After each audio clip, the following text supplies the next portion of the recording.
नमस्कार दोस्तों, स्वागत है आप सभी का हमारे यूट्यूब चैनल में। तो दोस्तों, आज के वीडियो में हम जानेंगे महाशिवरात्रि व्रत की प्रामाणिक और पौराणिक कथा।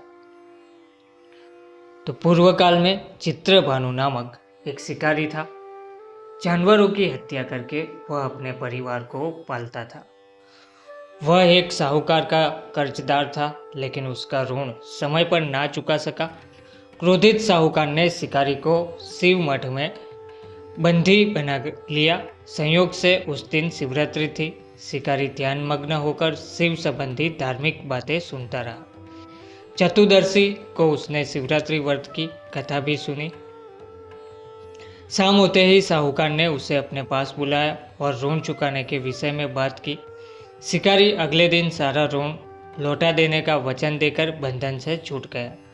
अपनी दिनचर्या की भांति वह जंगल में शिकार के लिए निकला, लेकिन दिन भर बंदी गृह में रहने के कारण भूख प्यास से व्याकुल था। शिकार खोजता हुआ वह बहुत दूर निकल गया। जब अंधकार हो गया तो उसने विचार किया कि रात जंगल में ही बितानी पड़ेगी। वह वन एक तालाब के किनारे एक बेल के पेड़ पर चढ़कर रात बिताने का इंतजार करने लगा।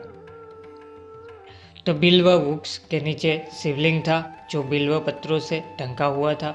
शिकारी को उसका पता न चला। पड़ाव बनाते समय उसने जो टहनियाँ तोड़ी, वे संयोग से शिवलिंग पर गिरती चली गई। इस प्रकार दिन भर भूखे प्यासे शिकारी का व्रत भी हो गया और शिवलिंग पर बिल्व पत्र भी चढ़ गए। एक पहर रात्रि बीत जाने पर एक गर्भिणी हिरणी तालाब पर पानी पीने पहुंची। शिकारी ने धनुष पर तीर चढ़ाकर जो ही प्रत्यंचा खींची, हिरणी बोली, मैं गर्भिणी हूँ, शीघ्र ही प्रसव करूँगी। तुम एक साथ 2 जीवों की हत्या करोगे, जो ठीक नहीं है। मैं बच्चे को जन्म देकर शीघ्र ही तुम्हारे समक्ष प्रस्तुत हो जाऊंगी, तब मार लेना। शिकारी ने प्रत्यंचा ढीली कर दी और हिरणी जंगली झाड़ियों में लुप्त हो गई।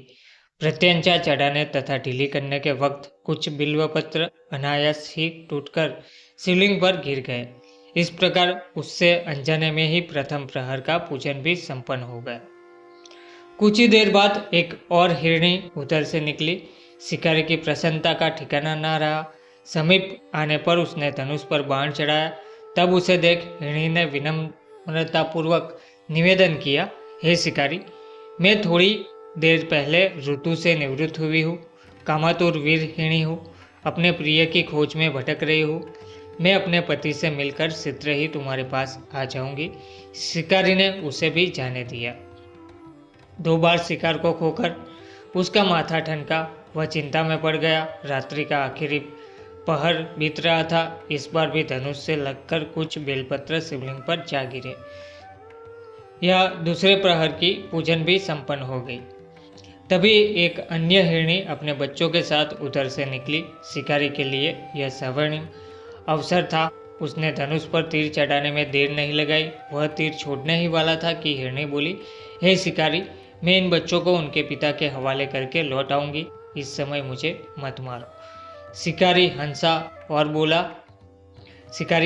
बोला, सामने आए शिकार को छोड़ दूं? मैं ऐसा मूर्ख नहीं। इससे पहले मैं 2 बार अपना शिकार खो चुका हूँ। मेरे बच्चे भूख प्यास से व्यर्थ हो रहे होंगे।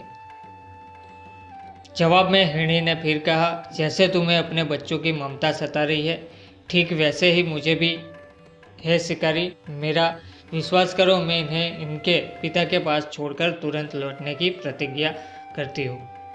हिरणी का दुख भरा स्वर सुनकर शिकारी को उस पर दया आ गई। उसने उस मूर्खी को भी जाने दिया। शिकार के अभाव में तथा भूख प्यास से व्याकुल शिकारी अनजाने में ही बेल वृक्ष पर बैठा बेलपत्र तोड़ तोड़कर नीचे फेंकता जा रहा था।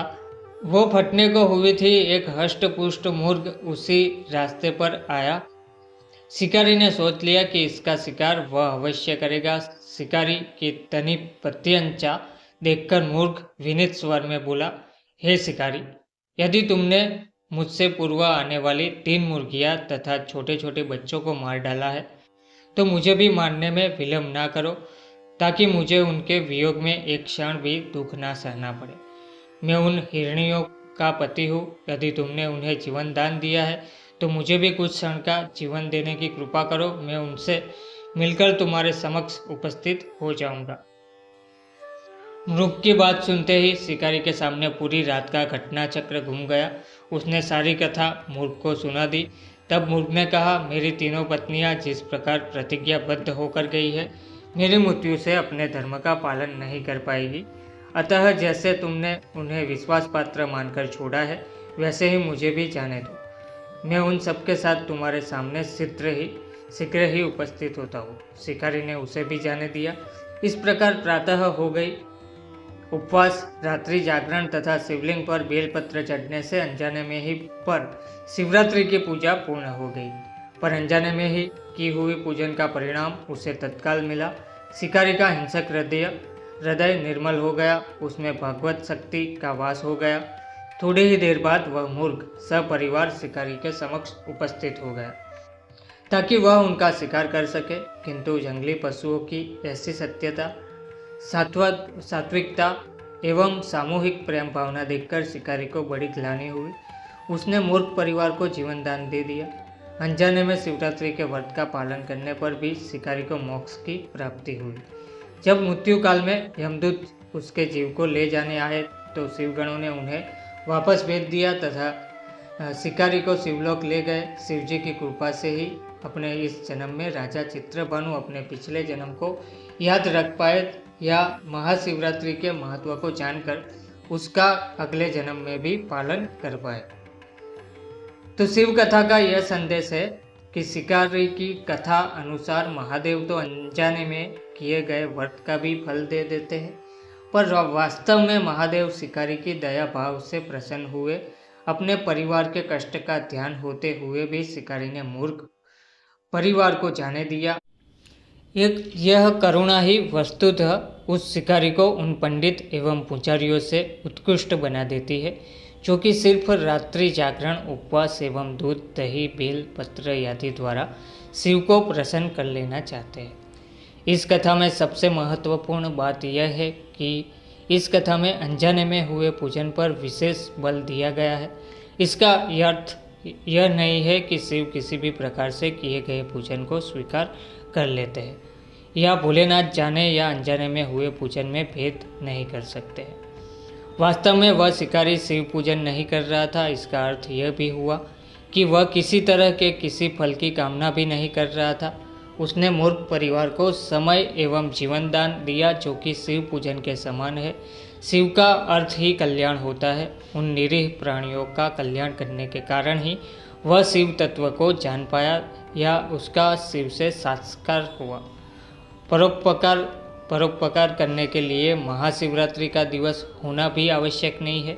पुराण में 4 प्रकार के शिवरात्रि पूजन का वर्णन है। मासिक शिवरात्रि, प्रथम आदि शिवरात्रि या महाशिवरात्रि पुराण वर्णित अंतिम शिवरात्रि है। नित्य शिवरात्रि, वस्तुतः प्रत्येक रात्रि ही शिवरात्रि है अगर हम उन परम कल्याणकारी आशुतोष भगवान में स्वयं को लीन कर दे या कल्याण मार्ग का अनुसरण करें, वही शिवरात्रि का सच्चा व्रत है। तो दोस्तों, ऐसे ही पौराणिक कथा जानने के लिए हमारी चैनल को अभी सब्सक्राइब करें। वीडियो अच्छा लगा हो तो वीडियो को लाइक और शेयर अवश्य करें। धन्यवाद।